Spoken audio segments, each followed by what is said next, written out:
gets ready to go racing. So the green flag waves at the back. The red lights are about to appear on for European Talent Cup Race 1. The red lights are on now. And we do go racing. It's a great start for Bertelli from the front row of the grid, from third place, as he looks to take the lead on the run to turn 1. How will that hold, though, on the braking zone 2, turn 1 now? Carpusian as well put himself into potential podium positions. Carlos Cano already getting his elbows out on the run to turn 1. The launch of the move now is the rest of the field. Alvaro Lucas losing a little bit of ground himself as he slots in just ahead of Ethan Sparks. But it's the 67 of Bertelli that leads the way. Tassini slots into second and Borelli in third. I was just checking Bajosa's progress. He's already up to 11th. A superb start for the number 69. The perfect start that he could have asked for. As for Bertelli as well, exactly what he needed to get off the line and into P1. Cano down to P5. Nice and clean for the entire field in this one. 13 laps do remain. A move now being made for Tassini as he looks to reclaim that second position. And Carlos Cano, well, he's sitting inside the top 5 at the moment. Incident at turn 5, and that is going to be a fall. That's going to be in the TV, it looks like. The number 9 falling there at turn 5. So disappointing end to his race. As well, you can see the 94 losing a lot of ground potentially due to that incident. That's Osorio. He came through the last chance race earlier on this morning. But there is Fernando Bajosa, the bright pink helmet, already fighting his way inside the top 10. P7 as things stand. Finn Krakenville, of course, your 2025 NTC champion. He was briefly inside the top 5, soon to be pushed back as Bajosa launches a move down the inside. He's inside the top 5 as there has been a faller at turn 10. Hopefully everyone is okay down there. You can see 2 riders down on the deck at turn 10. We see 2 riders down. Just to note that Bajosa has been told he can take his long lap penalty. Again, the perfect start considering the circumstances for him, right in the mix of the lead group. Cano defending from Bajosa, it looked like, through the final corner. We will see now whether Bajosa decides to take that long lap now or try and build a gap to the pack behind and come out further ahead, if you like. Yeah, and a lot of shuffling now being done as they cross the line. You can see in the TV that was your crash over at turn 5 on the opening lap, but confirmation of that fall for the number 9. As now moves beginning to be made. Almeida was on one of our followers at turn 10. But some real key moves being made. That was Finn Krakenville making moves as Carlos Cano looks to enter his way into the podium places because, well, Fernando Bajosa, he's already in there, already fighting for the podium. The championship rivals go side by side into turn 4. It's going to be Cano who gets the better of Bajosa. Cano getting the better of Bajosa there, as you say. Perhaps not what Cano expected so early in this race. I'm sure he expected Bajosa to be close to him by the end of it, but not after, or not on the second lap.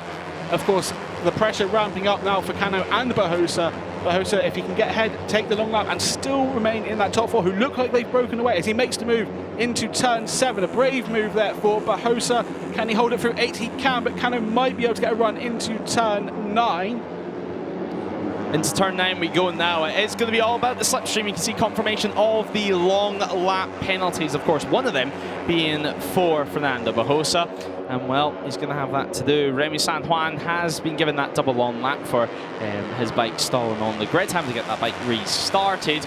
But nonetheless, we will continue on the action at the front of things. It continues to be Bertelli leading the way. Now, Bertelli, he's been such a great force at the front of the field. And there's confirmation of San Juan's long lap penalty as Carlos Cano, unless the number on the green there, he doesn't want to do that too much. It is the European Talent Cup. Corner speed matters. And this is the classic. You tend to see riders run it a little bit too wide. Running on the green during the race, but not the last lap, you will receive warnings, and too many infractions will see you get a long lap penalty. We just see the run into turn 1. It's Bertelli defending from Borelli. Cano swoops to the normal racing line. He's got the slipstream. He's ahead into the braking zone. Can he hold it? With Lucas now into contention as Bajosa takes his long lap penalty. But he did touch the green. Yeah, Bajosa took his long lap penalty, but has he exceeded the white lines? It looks like potentially did a bubble on the front as Remy San Juan, his hand goes up in the air in frustration as well. But they both rejoin out on circuit. We'll have to wait for confirmation that that penalty has definitely been served. Dorothy's going to have to go in there yet again. Carlos Cano, though, at the head of the field, ahead of Alvaro Lucas. Now, Lucas, we've seen, of course, at Misano, a big big high side. It's not affected his confidence at all as he looks for a move over at turn 5. He thinks better of it. Number 4 of Ticini lurking there over at turn 5. He's sitting there in 3rd place though, with a big gaggle of riders just behind him. A nice big battle at the front. Karpushin also involved. Exactly what we expected from ETC in these early stages. Cano out in front. Oh, very close to the green through turn 8 there. Couldn't really tell if they touched it. That looked like Borelli making a move through turn 9 as he looks to fight for the podium in these early stages as Cano still leads. Yeah, Cano continues to lead over at turn 10. He's got Alvaro Lucas on the outside, and that's going to invite an opportunity for Ticini, not only to go into second, but also briefly the lead. But he ran it wide, and Cano straight away taking no prisoners. He's already back into P1, already defending his slot as well. We wait to see what Longarella can do, of course. He had a penalty given to him yesterday as well. In the 45, still mathematically in championship contention, also working his way in the order into P8. Just a note on Barbosa, after that long lap, he has rejoined in P10, around a second off the lead. He's at the back of the lead group, so if he did serve it correctly, it has worked out fairly well for the number 69. Yeah, of course. I'm sure Race Direction will have a double check at that and make sure that everything was served. Right as looking up the inside is Alvaro Lucas. Can he hold on to the lead? No, he cannot, because it's Bertelli from the outside who swoops around on the normal racing line. Borelli still sitting in second, as there is Fernando Barbosa. As we look back at the start of things, we look back to the action that unfolded. And well, that was Fernando Barbosa, it looked like, making a move at the start. And definitely moving over to the right-hand side of the circuit. Heading into turn 1 though, things were pretty clean overall, and you can just see how Barbosa managed to make up so much ground round the outside there on Ethan Sparks.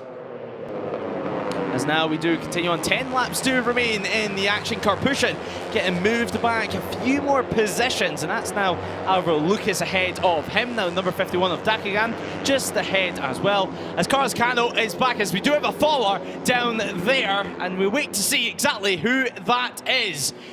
Yellow flags, of course, out at turn 7, losing the front on the entry to things, and Fernando Barbosa's name is dropping down the timing screens. The number 14 is down. Fernando Barbosa loses the front over at turn 7, and that's all she wrote in Barcelona. A massive moment in the championship, and this is really going to help the likes of Carlos Cano. So Barbosa down with 10 laps remaining. Barbosa, he made the perfect start. He did everything he needed to before that long lap came out at the right time. But yeah, a crash at turn 7 ending his hopes, and very much advantage Cano now in the title fight. Very much advantage, as you said, as Longarella moves his way into second position, now chasing on the rear wheel of Bertelli. He has a good drive, he'll have a little bit of a slipstream as well in the run to turn 1 as well. Well, Bertelli, as we head towards turn 1, 4, 5 wide, 6 wide between the front runners. Incredible stuff from ETC yet again. Karpushin working his way into the podium places now, as it's Bertelli still at the head of things. Alvaro Lucas now in second. Alvaro Lucas in second. We've just had confirmation that Barbosa has retired from the race, so no chance of the number 69 rejoining side by side with Cano through turn 3. Can he get the move done into 4? He looks like he's just got ahead, but it's going to be close heading into the braking ahead with Travis Borg. Looking at the live championship standings, if the checker flag came out now, it would just be 1 point separating Barbosa and Carlos Cano heading into the final round of the season. Things could get spicy over this next 9 laps of action. We'll wait to see what's going to unfold here, because of course Barbosa's teammates still in the run and still the likes of Ticini for the AC Racing team out in circuit. Barbosa still has a chance for other riders to limit the damage for him, as we see going right across the green at turn 8 there. I think that was Dak 1, losing out into turn 9. Yeah, Barbosa still has a chance for other riders to limit this damage for him, but it's all on what Cano can do at this point. And of course, with that fall for Fernando Barbosa, is going to put out a chance of a championship win this weekend. Even for Carlos Cano, he's of course too far back, just 25 points up for grabs here in Barcelona. But nonetheless, we still have an amazing 8 and a bit laps left in this ETC race, and certainly one that's going to shape the championship. This is going to be one of the races, when we come to the end of year awards that we speak about, this is one of the deciding races in the championship. It absolutely will be spoken about by the riders and everyone in this paddock, given what's happened, the drama from yesterday afternoon, yesterday evening with the penalties, Barbosa's amazing start, the long lap, and then the crash. It will be a defining weekend in this year's title fight. Well, yeah, exactly. We were just looking back at how Bahosa was able to make up so much moves on the opening lap, and then sadly for him, everything unfolded. Borelli now back up into the podium places. He pushes Karpushin back to P4, and now moves certainly being made because number 7 in 2 seconds slots in ahead of Alvaro Lucas. Now, another corner yet to come at turn 4. Is it going to be the lead change for Bertelli and Borelli at the front of things? Number 7 looks up the inside, unable to make it work as Longarella makes a few more moves now up the inside of Karpushin. Bertelli defending very strongly on the brakes at pretty much every corner. You would see Borelli, he is making the move at turn 5, taking the lead. We also see a few more moves now being made, yeah, and that looked to be Alvaro Lucas getting moves. And you see in the background here, just losing the front. He was quite wide on the entry, it looked like there, from the brief shot that we got of him as well. Down in the gravel, luckily up on his feet straight away, but you can see head-on hands at the gravel trap. He knows how important and how big this moment is. That would have been going through his mind straight away. Obviously, okay, walking away from the crash, the most important thing. But yeah, losing the front a bit wide on entry, and that's the race done for Bahosa. And now it's all on what can the likes of Carlos Cano and Alex Longarella do. Longarella, however, hits the front of things. That's exactly what he needs to be doing. Carlos Cano, if he's seen that move behind, if not, it's going to be on. It would have been on his pit board. You would imagine that Bahosa out of the race. Now he knows to be nice and sensible. However, it looks like Karpushin launched the move on Travis Borg as Carlos Cano. He got demoted a few positions, and since then he's not really been able to get himself back into the podium places again. It looked like he had a bit of a moment a couple of corners ago, which is why I sort of jumped up in the commentary box. He is okay, he is on track. He has dropped down the order into P7, however, and there is a bit of a gap to Travis Borg ahead, who was miles out on the green through the final couple of corners as well. Definitely something to keep an eye out through the latter stages of this race. Alvaro Lucas up on the inside, slots back into 3rd place ahead of Longarella now, as 6-7 on Bertelli continues to lead. Tension down there in the 72 Archbox Racing team squad. Well, final couple of positions actually inside the points. Tamburini and even Sparkston up there. Finn Krakoville, he was involved in this league fight. Now, though, he has dropped down. However, this league fight, it's massive. This front group, around 14 riders in distance, as well Alvaro Lucas continuing to fight his way. Luke has been one of these riders that is not afraid to get his elbows out, and yet again over at turn 5 he looks up the inside. It's exactly what you need to do, because if you're not making moves you begin to go backwards, as we're seeing with the likes of Karpushin. Yeah, if you're not making moves in ETC, you are going backwards. Someone will be looking to make a move on you. Borelli looks like he's trying to put a bit of a gap to Bertelli just behind in 2nd, but it's ETC. The run into turn 10, the slipstream will be crucial. We see double long laps for number 11, that's Cantos, and 90 for Osorio. That's for taking shortcuts at turns 1, 2, and 3, and without losing sufficient time.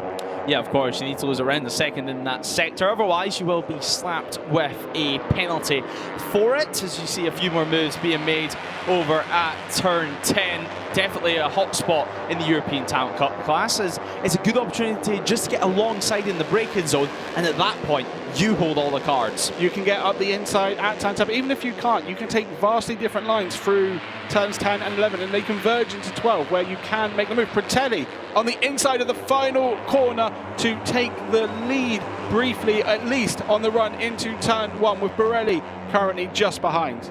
Now, Bertelli and Borelli, both of them are going to be wanting to take victory here, obviously, but as well they will need to keep in mind they're both from the Pacino Racing squad, and the last thing they're going to want to do is collide or make any sort of contact with each other, but certainly it's been those two in the top 2 for majority of this race in the last couple of laps, as now Carlos Cano puts a stop to that as he enters P2 and now is on the attack. You see now a slightly wider entry to turn 3, trying just to take more sweeping wide, and trying just to carry a little bit more corner speed towards turn 4. Trying to take the corner speed through turns 2, 3 and 4. Having to defend from Borelli at turn 4. The number 7 up the inside to Cano into 3rd. But now is the time for Cano to start making the moves. It looked like he actually got the cutback through 4. So can he outbrake the number 7 into turn 5? He can. So he's P2 as it all bunches up right behind the number 1. Yeah, Alvaro Lucas putting on a pretty aggressive pass there on Karpushin. It seems to be a turn 5 hotspot for Lucas. He loves to make a move through there, as he does look up the inside of Travis Borg as well. Thinks better of it on the M-Lab Racing rider. Carlos Cano, in the meanwhile, looks towards a move at turn 9 perhaps, so he'll just sit behind and try to use the slipstream as we head towards turn 10 yet again. Slipstream into turn 10, the better opportunity, the less risky time to make the move. as it looks like Cano, he doesn't this time. Actually, he's defending from Alvaro Lucas and Travis Borg right behind him, but he does hold on to that provisional podium spot. We do continue on. 5 and a bit laps to go. We soon enter the last handful of laps. Some great action so far in this race. I think it's fair to say Travis Borg right on the rear tail unit of Carlos Cano as we head towards the final corner now. Moves have been made here today already, and I wouldn't be surprised in the final lap of the European Talent Cup if we see another get made. It will be the final opportunity for the riders on the final lap to make that move. Of course, you could compromise your exit, which then means you lose it on the run to the line, so it would be interesting to see how these different strategies play out. One thing to note, we are approaching 2/3 race distance, so if a red flag was to come out, results would be called, race would be called, full points awarded. We see Travis Borg going up the inside from P4 across the line into P1. A great move there from Travis Borg, and actually the likes of Bertelli all the way back down to P7 after turn 1. So Bertelli losing a lot of time there. Meanwhile, the likes of Travis Borg, a real gainer of that. However, Carlos Cano looking up the inside at turn 4. The number 1 hits the front. However, for long, well, Borelli looked for a move to be made, unable to make it work. Cano slightly wider through the mid-corner of turn 4, but he does hold on to things. Will Alvaro Lucas launch another attack at turn 5? Yes, he will. The 46 loves a move here at Barcelona, as Longarella now sitting just outside the top 5. Not too much we've seen from him in the last 2 or 3 laps, but perhaps just biding his time towards this final 3 or so laps. Not seeing too much, but I say now is the time to make the moves. We also saw Travis Borg and Carlos Cano fighting through turn 5. Borg made the move initially, but Cano was able to fight back straight away. Now has the advantage on the run into turn 10, but doesn't have the slipstream. In fact, he's creating the slipstream for Alvaro Lucas, Travis Borg, and Borelli. Borelli looking to go up multiple places, but can't quite make the move stick. Cano, we see a crasher. That's Bertelli. Bertelli's down, and another one of the AC Racing team riders, of course, that looks to be potentially Ticini down on the ground. So a massive shame from both of them. We will continue on to race at the front. Carlos Cano, 2 corners to go before he heads to make it 4 laps remain. Of course, yellow flags out at turn 10 and 11 as Bertelli does begin to drop down the order. There's confirmation of his fall. Definitely not what he'd be hoping for in this one. And actually, Sanchez also dropping down the order too. Yeah, it looks like it was Mikey Lou Sanchez and Bertelli. Yeah, we had confirmation of the number 55 being involved in that crash at turn 10. A shame for both of them as they were enjoying very strong races. We see Borelli look like he was going to try a move from P1, but decided against it, settles for P2. You can just see walking away from the gravel trap, it was Bertelli and the other AC Racing team rider that remains in the race. And here's another view of it. So just looking for a move down the inside, you have to say, was Mikey Lewis Sanchez making contact with Bertelli, and then suddenly both riders' races came to an end. So contact and also catching up one of the Australia Lithia riders out there on circuit. So a massive shame for them as well, we continue racing on at the front, but another disappointing end to some riders' races. Another disappointing, especially for Bertelli, who had been at the front for most of the race so far. Obviously a bit frustrated. Sanchez will also be frustrated. He was obviously part of that lead group, showing very strong pace. We see on our time screens, it's Ramadhipa now who leads the field, and Cano has dropped down to P7. Yeah, Carlos Cano dropping down the order yet again, and Ramadhipa, what a year it's been for him, of course. Took his first win over at Magny Cours of the season, and what a victory it was. He's shown that he can be aggressive on this last lap, as has Alvaro Lucas as he goes back up the inside at turn 10. Longarella sitting in the podium position, sitting in 3rd place, and of course these little incidents, these collisions are putting less and less riders in this group, therefore there's less people for you to get mixed up in. But Lucas running wide, and now he drops down to P3, promoting the likes of Ramadhipa back into the lead, and Longarella back into 2nd. We spoke about penalties for Bahosa and Longarella, but also Ramadhipa was given the back of the grid start, so he's now fought his way perhaps a bit under the radar to take the lead of this race with 4 laps to go. Unlikely he's going to hold that on this long run into turn 1 with the slipstream that his rivals will get, as Carlos Cano once again taking the normal racing line, although we see the number 51 of Daquan also take that line, but it's Borelli who holds P1 on the entry into turn 1. Yeah, great turn one for Borelli. Alvaro Lucas continuing to lose some positions, though he just needs to get himself settled in yet again. Finn Krakovil also entering the top 10 yet again out on circuit. But Carlos Cano does a move of weight at turn 4. We've seen it time and time again from him.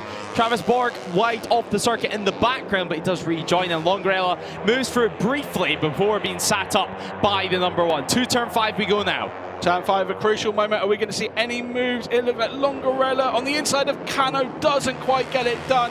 Borelli still leads, with Cano having to defend from the number 45.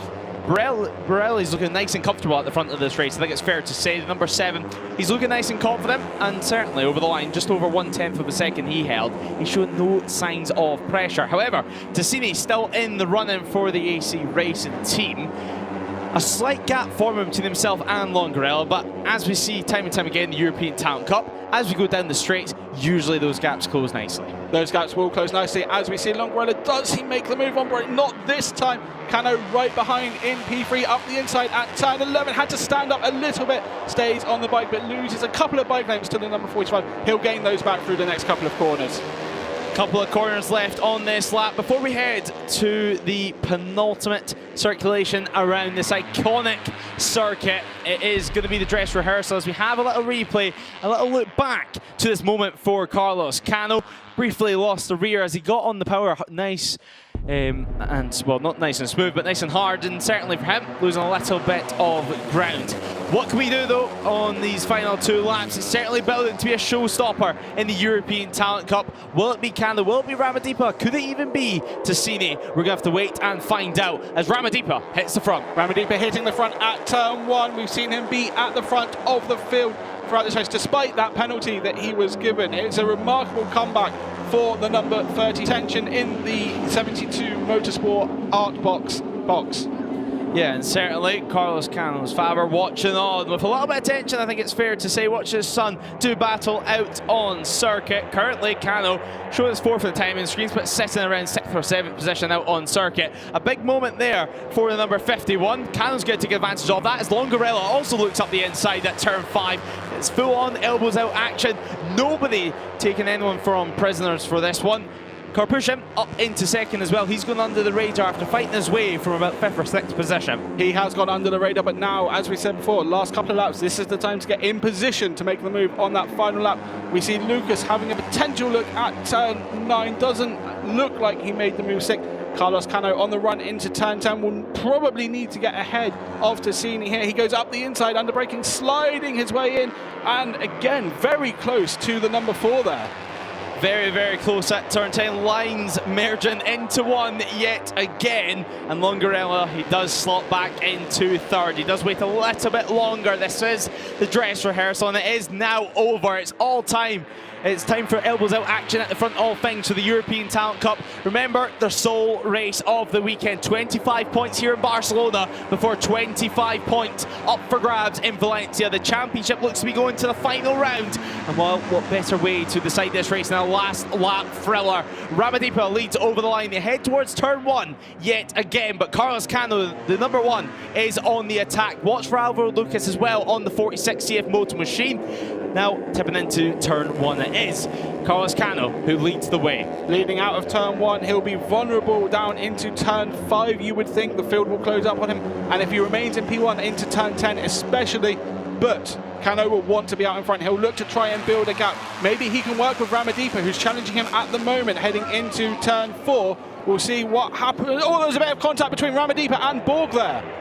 Yeah, Travis Borg there, a little bit of contact between himself and will look to be Alvaro Lucas actually out on circuit. Ramadhipa running nice and comfortable at the moment in P2. But Carlos Cano at the front of things. Has he waited for the perfect moment to pull the pin? At the moment, he's looking nice and strong, but it's all going to be on what sort of advantage he has on the run to turn 10. At the last sector point, he was a 10th.5 clear of Ramadhipa. That's going to close out through turns 9 and 10. Potentially not enough to be short of P1 on the exit, but it will be close. Will anyone go on the green on the last lap? A couple of riders look like they touched the green, so something to keep an eye out for potential penalties. The inside line Cano has. He launches a move up the attack at turn 10, and he has made it work on Ramadhipa. Alvaro Lucas also making some moves, and that looks to be a few mistakes further down the order, so not what he'd be hoping for at all, as we do continue on at the front of things. Borelli now back down to P8, P9 after that error. But Carlos Cano, 2 corners now remain. Will it be himself or Ramadhipa? Could it be a last corner move? The 32 looks up the inside, but Cano swoops round, and it is going to be Carlos Cano who takes victory, or will it be? It's a drag race, it's a photo finish at the line, and we await to see on the timing screens who is it going to be. Ramadhipa showing 7,000ths of a second. Carlos Cano, second place for himself, but a massive day in the championship. Ramadhipa, what a final sector. He built that one up, and it was a drag race all the way to the flag. 7,000ths of a second between himself and Carlos Cano. Karpushin takes the final spot on the podium. Alvaro Lucas, P4 for himself. Travis Borg taken 6th as Longarella rounds out the top 5. Finn Krakenville, of course, finishing P7. While Ticini, after he ran wide over at turn 10, over in P8. Even Sparks picking up a top 10 finish. So Even Sparks on the 62 machine.